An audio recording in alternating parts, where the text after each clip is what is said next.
of your shirt. JJ. When you fell up to heaven, did it hurt? Prager.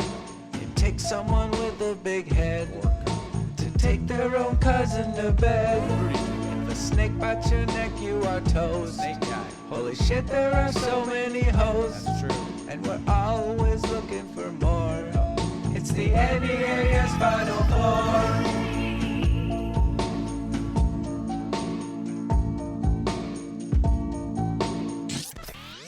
What the fuck is up to all my lowlifes? It's your man Mike Fuckabee, also known as Fucky Boom Backlat, back hosting a third week in a row, and I'm feeling good about it. What I'm not feeling good about is these fucking roids that are itching and hurting every time I spill mud. I call them my little red tulips, but these roids ain't pretty like flowers. Nope, these aren't your grandpappy's roids. These are real deal red heaters, and they are fucking my shit up. Anyways, we have a great episode for you this week. Calls to Bari Weiss, Todd Starnes, Elmer Fudd, plus interviews with 2 disgraced state reps and some Techhead Terry action. This episode is enough to make you forget about your horrific, painful red tulip roids that dominate your thoughts. Let's throw to the segments.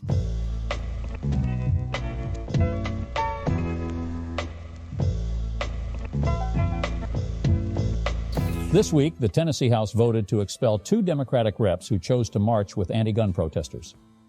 We caught up with one of the reps who voted for the expulsion and did an interview. Good fuck, my ass hurts, even when I stand. Hello, everyone. Welcome back to Democracy Discussed. I'm your host, Darren C. Today we are joined by, he is a state rep in Tennessee, part of the vote to expel the 3 Tennessee state representatives. He did vote in favor of expelling those members, and his name is Tim Rudd. Tim, thank you for joining us. I'm glad to be here. Now, the way it works on here, basically, I'm going to lay all of the facts out. I'm going to lay everything out there, everything that's happened, the things that people are saying. And then at that point, you will get a chance to say your piece. So basically, you voted to have 2 Democratic reps expelled from the state house. It was based on those 2 standing in some type of solidarity with anti-gun protesters. Now, many people are pointing out that you did not vote to expel David Byrd, a Republican rep who was caught on tape seemingly admitting to and apologizing for being a child molester. Others have pointed out that the entire process seems to strip the voters of their ability to elect the people they want to serve them in the state house, and that sets a bit of a dangerous precedent for silencing political opponents on the basis of not agreeing with them. Furthermore, though, many are pointing out that your plan will almost certainly backfire, as you now essentially made these 2 martyrs not only raise their profile, but also aided the national anti-gun movement by acting in such an obviously corrupt way. And I'm wondering, Tim, how do you respond to all of those allegations? Well, number one, sorry. Hang on, Tim. Hang on. We just got the vote in. We voted to expel you from the interview. You don't get to say your piece anymore. We just voted for it. You're expelled. You don't get to say it. That's it. That's the end of the interview. All right, bye. Yeah, see you later, bud. Fucking loser. Bari Weiss is a well-hated journalist who this week published on her site an anti-trans story that was so horrible that the subject of the article created a Twitter account to refute all the lies being told. We reached out to Bari with some important info.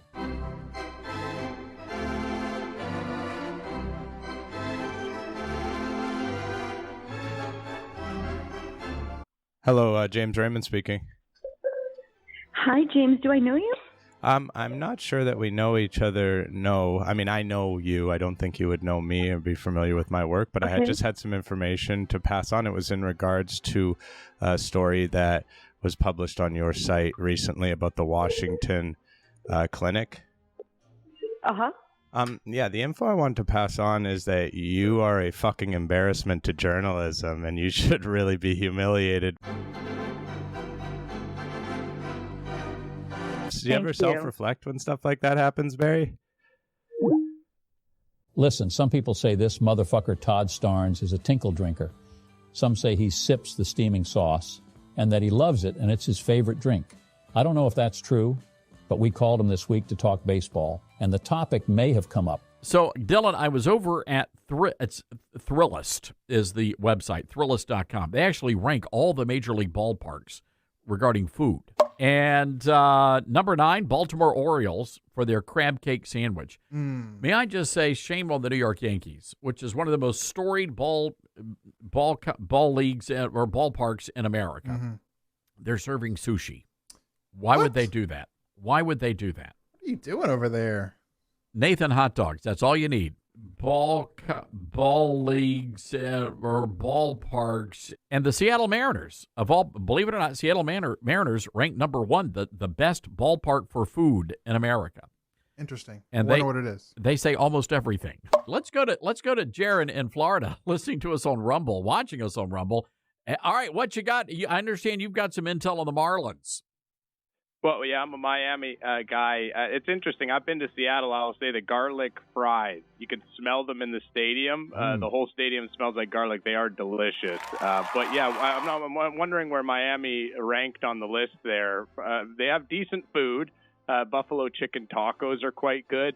The prices are a little bit outrageous. The food, not so much. The thing that really got me was that they charge $10 for a single glass of piss.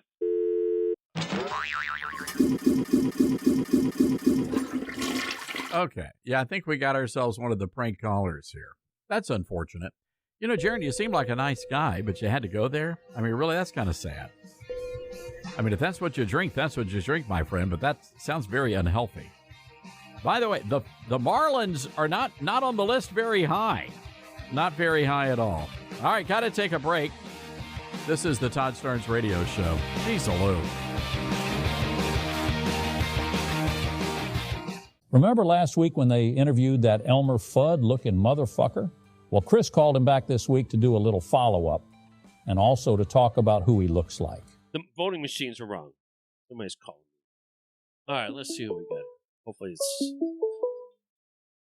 All right, if this is a nut, I'm going to let you know, but... Hello there. You're on the Super Dave Show. Who do we have here? My name's Darren.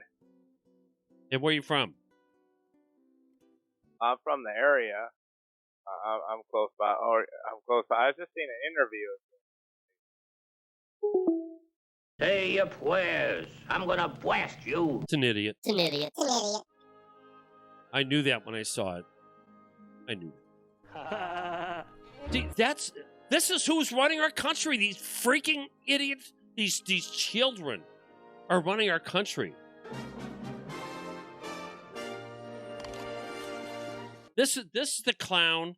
I had a feeling I should have known when I saw it. But anyway, this is the clown that thought he was really funny when he interviewed me. He said, "Oh, I'm Elmer, Elmer Fudd, whatever." Children. I'm Elmer, Elmer Fudd, whatever. These are people running the country. And guess what? They're laughing in your faces. They're laughing in your faces. Now I look at this and it's like, that's the first thing I think. I was like, well, that guy shouldn't be doing this. Guess what? He's laughing at all of us. He is. He's laughing. Because he knows what I'm saying is right. We'll try one more and see. Hello, you're on the Super Dave Show. Who do we have here? He's right. You do look like Elmer. I know you in there. Come on out. All right. No more phone calls unless you do that. It's this is silly. It's childish. It's whatever. So, hey, clown, when you try to call back, no one's answering. You can do what you want to do. That's it.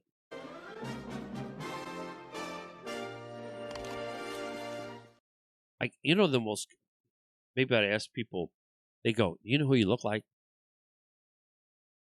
I'm going to leave it open for a while, see what happens. You may have to remind me to answer that.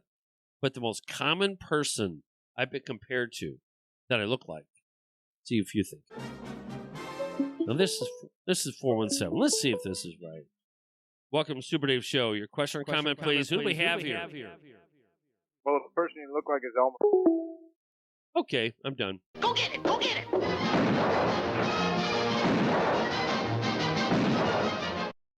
417 is my old. I thought it was maybe one of my Springfield friends, but This is what they do. This is what these clowns do. By the way, no more phone calls. I'm done. I don't care who you are. I'm not dealing with this crap because they can actually spoof your number. It's amazing. They can do certain things, and that's what they do. They can do certain things on their spoof numbers, and what they do is they say, "Well, you're a 636 number. We're going to go ahead and make it look familiar." That's how they do. I mean, look, they're stupid, smart people. They're stupid as can be because they don't realize that they're being screwed over in the long run. That regardless or not, whether they like it or not, I'm trying to make sure that we all have freedom of speech. Mike Wobbema is a North Dakota state rep who recently voted against providing free school lunches for lower-income kids. He seems like an all-around fucking milk bag. Check out this interview we did with him. Yes, I can understand kids going hungry, but is that really the problem of the school district? Is that the problem of the state of North Dakota? It's really the problem of parents being negligent with their kids if their kids are choosing to eat in the first place. Hello, everyone. Thank you so much for joining us. Today, we are speaking with North Dakota State Senator Mike Wobbema. Is it Wobbema or Wobbema? Wobbema. Wobbema. Wobbema. Mike Wobbema. If you feel like you're stuttering, you're probably right. I gotcha. Mike Wobbema, who has made national news lately in relation to the school lunches, the free school lunches bill, that he has sort of become the face of the vote against that bill. He also made some news as well, standing backwards, turning his back to a prayer in the North Dakota State Senate. He's been getting a lot of flack from the loony left, from the mainstream media. I will say kudos on standing up to them and not bending at the knee. I mean, I was reading some of the stuff that they were saying about you, sir, and it was not too kind, and I think fairly unprofessional. Some of the stuff I saw written about you by both politicians and journalists as well. I read here, Mike Wobbema will go down as one of the biggest scumbags to ever take part in the North Dakota State Senate, and I bet his family is ashamed to be associated with him in any way. I mean, that's ridiculous. I seen this was a social media one. Senator Wobbema claims to be a Christian and yet has turned his nose up at the idea of feeding hungry children. What an embarrassment to the church and those who follow its teachings. I guess Jesus did feed a lot of people, but that still feels like a personal attack. Here's one from a news article. Mr. Wobbema has cemented his legacy as the face of Republicans voting against school lunches in North Dakota, and as a man with no morals or decency whose parents must be sick and ashamed at what he has become.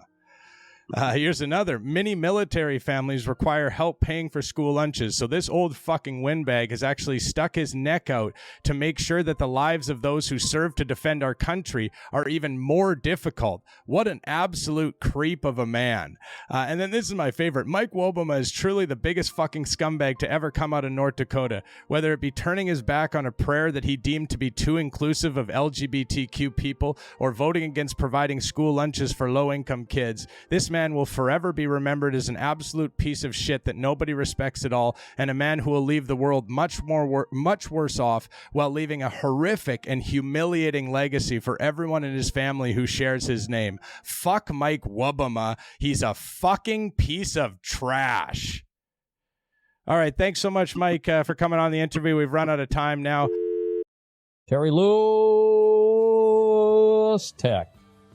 Laugh out loud. I always wanted to fucking say that. Anyways, Techhead Terry is back, and he's calling one of Officer Steve's old friends.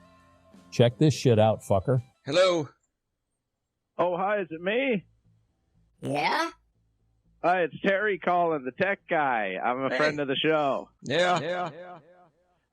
We had discussed technology before. It's one of my favorite things to talk about. You guys explained to me the issues with the internet connection, and that's why you guys are, only able to do the 360p and have some issues with latency and whatnot. And I just wanted to talk a little bit about tech. No. Here's Iowa City's news first. Thank you. You got latency. You got latency, and there's a 360p.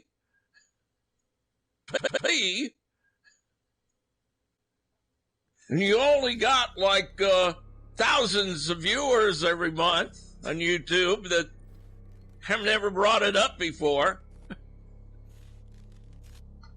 Doesn't seem to bother them. But I'm the tech guy. Now, when the picture starts rolling, that's the vertical hold. You got to turn the vertical hold. Don't confuse it with the horizontal hold, because that's when the picture's on its side. And you got the fine tuning. You click it to channel 9, and if it's a little fuzzy, you take the fine tuning. Hello? Well, I just wanted to say there's kind of... Okay, well, whatever. Steve, I'm having a technical problem here. Yeah? Well, when I turn up the laptop, That's the vertical hold. I can hear the things that already happened. I know. What is that a ghost? Is that a ghost in there? That is the latency. If only I had some kind of tech guy. Yeah, we don't know what to do. We've only been doing this internet thing since 2006. Also, I'm having problems with the digital recorder in here, Steve. Yeah? I don't know. Hopefully we can get the tech guy in here to fix this. For a while, it had this thing that looked like a battery. Yeah? And it was all lit up. And then it was less lit up. And then there were like no bars, and now it won't even turn on. What could possibly be causing that issue? Hello? I can help you with it. Why don't you want my help? With what? With your technical issues, sir. I'm a certified tech guy. Certified, definitely certified. Yeah, you're certified. Oh, I know what you're inferring by that. I know what you're inferring's not the right word. I know what what's the word I'm looking for? I don't know. You're the tech guy. If you're the tech guy, why don't you know the word? If you're a real tech guy, I don't think you're a real tech guy. Because you don't know the word. A real tech guy would know the word, but you don't know the word. A real tech guy wouldn't have the fuzz on the microphone. You got so much crackle on your microphone. If you're a tech guy, you would never let what that are you happen. even Suter says the word is implying. Yeah. What are you even talking about? Implying is the word he's looking for. Thank you for telling me the word. The word is implying. Yeah, I'm a tech guy now. We've got fuzz on the microphone. Yeah, that's right. You have a crackle. You have a crackle on the microphone when you talk, and it's a tech issue, and that has nothing to do with latency or anything like that. That's an issue on your end that you're not dealing with. You know, there is something mentally wrong with you. You understand that, don't you? That you're not right. Yeah. Okay? I'm not right. I love tech too much. No. That's right. If it's a crime to love tech too much, lock me up You're in an not asylum. right. Yes, you need to be locked up in an asylum. Yes, you do. Yeah, 'cause I love tech too much. Yes. You are an idiot. I love you guys. Bye. Yeah, goodbye, idiot. Freaking idiot. Got fuzz on the So you're not going to give him like an Ask the Expert show, Terry the Tech Guy? Have him take calls from our people? What is he even? Have him take calls from the ghost. You got fuzz on the microphone. Do you hear any fuzz on the microphone? I don't hear any fuzz. We've do proof of performances for the FCC. No fuzz on the microphone there. Maybe it's you. Maybe it's you. You are embarrassing your family. If you have a wife, which I doubt it, Jesus. Who's going to marry you? Come on. Boy, if you are, she was so hard up. She thought to herself, God damn, there's got to be somebody crazy enough to marry me. Somebody that's not right, that will let me, form a union. But I doubt it. Terry the tech guy. He gets alliteration. You got latency. He gets alliteration. Do you understand that all digital has latency? Okay, Jizz Lickers, time to wrap up another episode. And please do go and support the show by subscribing on the Patreon. This week they've got Butch and D. Kraft calling Mouth Noise Jamie. As for me, I'm going to try to deal with these fucking roids that are absolutely eating my ass. And not in the good way, like when a fine-ass honey eats that shit and makes you rope out. Bye, everyone. Go.